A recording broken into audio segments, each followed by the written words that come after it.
Just wondering if you ever feel triggered. I feel like lately this word triggered is almost like a buzzword and what happens with so many of us emotionally. So I want to just explore what that is and how you can utilize it to help you to grow and have better relationships and more effective communication and even find personal healing. So, what is it to be triggered? When you're triggered, you feel activated by something. You might feel heightened emotions. Your heart rate might quicken. It's like an emotional stress response. So, think of that. An emotional stress response is like, yeah, that triggered me, that activated me, that like hurt me in some way or made me feel like um, there is danger. Like I could be hurt emotionally or otherwise. Like that's the act of feeling triggered. So this tends to happen with people that we love, but also it can happen with anyone in life. And what happens as a result is when you feel an emotional stress response, you feel more guarded or sad or even anger can come up and you're not feeling as happy. And this is about the work that I do. I'm Tara Nolan with transformationtara.com and I really run masterminds and VIP days to guide people to it's bouncing, to guide you to find your happiest, healthiest, most successful life where you are empowered to create the life of your dreams on all aspects. And you can't have the life of your dreams, even with success or with money, if you are feeling, hurt and guarded in your relationships. So, what do you do about it? Okay. And yes, take a deep breath. Absolutely. But we're going to go much deeper than that because my goal for my clients is to not only say, how do you deal with the trigger, but how do you remove the trigger? So that you don't have that activation to begin with. And I can tell you, it might seem impossible. There's probably someone in your life that really regularly triggers you. Sometimes this is one parent or another. Sometimes it is someone that you work with, a boss, someone at school, or your kid's school or something. Just a family member, even a more distant family member, right? So we all have someone that triggers us. But what you can learn from this can be such a beautiful journey to self discovery if you allow it to be. If you want to just blame them, then you can go on doing that and always feel right, but you won't find the healing and be able to create the changes within yourself to have personal growth, evolution, and like a better sense of well-being, right? Like it's and why what are we here for in this lifetime if we're not here to grow and expand and evolve and be better versions of ourselves? Like our souls are here to experience the journey of life and that is the opportunity to find soul evolution, personal growth and expansion so that you can continue to be the best version of yourself, possibly in lives to come, if you believe that. But I won't get too woo woo on you. We'll stick to the trigger. So I'm going to give you some really practical um, exercises, I guess, for lack of a better word, or practical responses, practical ways that you can start looking at your own triggers. So, first of all, one of the deepest, most powerful things when you feel triggered is to, yes, take a breath, but then think, why am I triggered? And here's the key. Here's the complete key. What are you making it mean? Like, if this happened, what are you making it mean about you? Why is it personal? Why it's only triggering or activating you if you're making it mean something about you, like that you aren't being valued. Um, I recently had a friend that uh, she tends to cancel plans or be late for things and like gets a little more wishy-washy where I really like my life runs on on a schedule where I fit a lot in and get a lot done and I only do that by being really um committed to myself and my plans and my business and my friends and the people I'm with. So that can activate me. But when I look at how it activates me, it's because it feels like she doesn't understand me or maybe respect my time and what I go through as a single parent who is also running a business and providing and being there. So I feel less respected, maybe less valued as a friend. Like she doesn't value my time. And what does that mean about it? If she's not valuing me, if she's not respecting me, it basically means that I feel less loved. So it might just be that, someone was late for something or someone changed a plan, but we internalize it to mean something about us or about that relationship that hurts us on an emotional level. And that's where the stress response comes from. So if instead, myself in this scenario, I can get to a point where I'm like, I know I am loved at all times, and I know I am respected and worthy and deserving of a high level respect, let's just say, and I'm all okay with that in me, then I can remove that activation or that trigger before it even starts because I start to know it's not about me. It's just about where they're at. Like it might just be her and her timing, and it has nothing to do with her love for me or me being worthy or deserving of true friendship and love. Right. So that's my vulnerable share of how it might work in my life. But you might think of something. I can say that, one parent or the other usually has something that's triggering you. I can honestly say this has worked wonders with the one parent of mine that it's triggered me, that I was, very easily activated by. And I hope so. I'm older, but we can, I'm getting closer to 50 now, and we can keep this but we can keep this with us forever, for years, even after our parents have passed away. So, like, they're not even around anymore, and my clients will still have the same triggers that happen in all different aspects of their life because of their experience with one parent.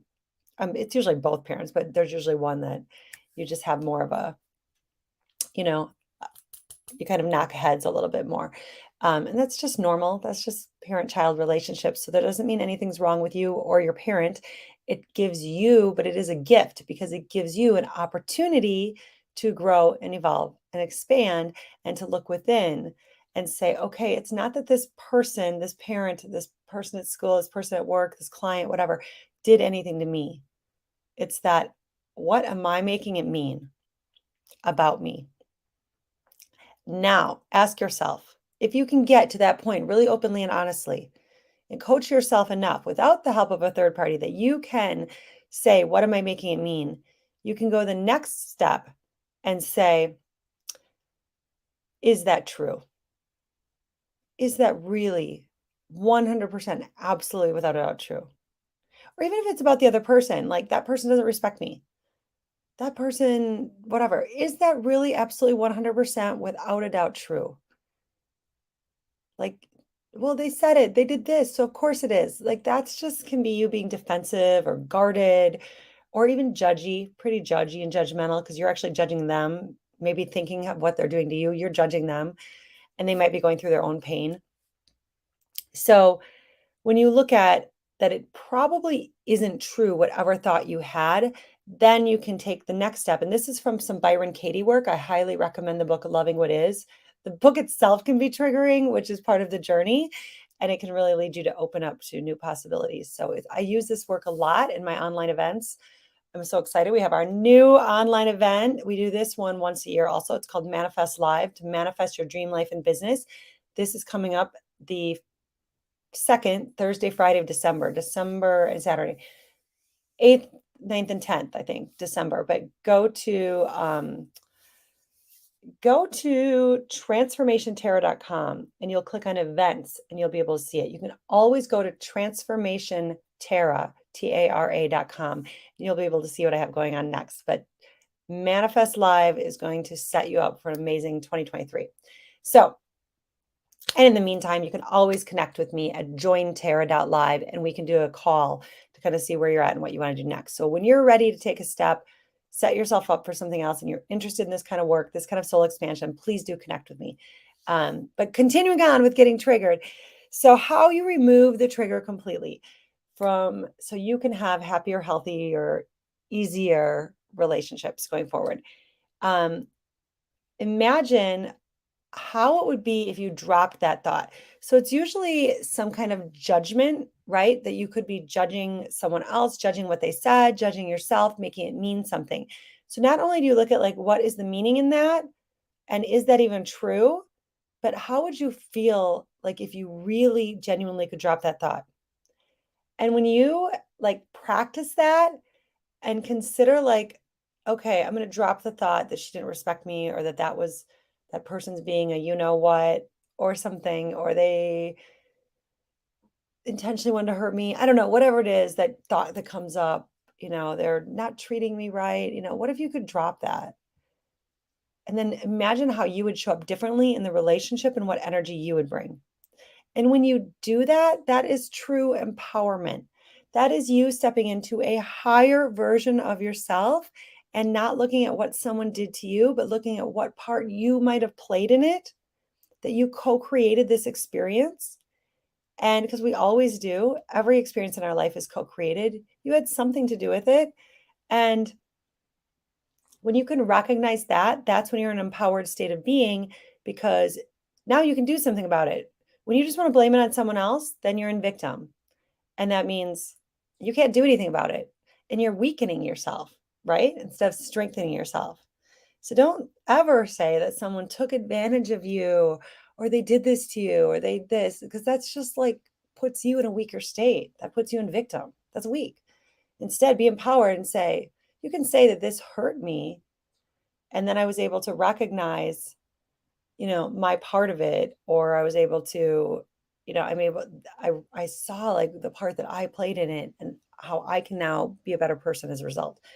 Um, you also get the opportunity to look at your own fears, like where's the fear coming from that you wouldn't be loved or respected, or that maybe, your business isn't what you want, or you're not what you want in relationships, or I don't know, whatever it is, like what fear, something's going to happen with your child, you're in some kind of danger, like what fear is it bringing up and how can you see that that's not serving you if you could drop the thoughts around the fear?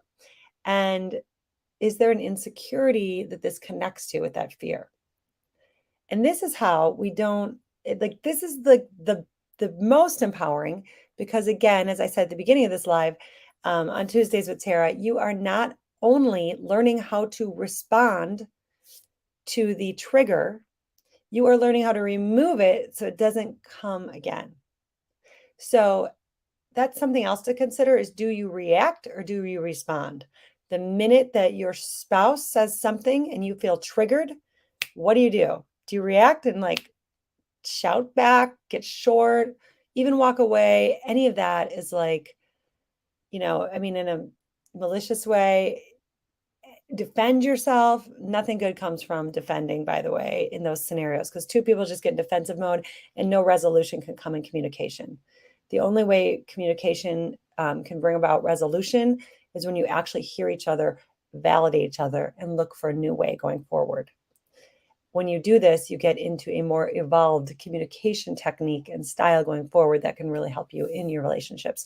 And this can be in your business relationships with your team, with your colleagues, with your clients, as well as in romantic relationships and friendships. So what you want to do is respond, not react.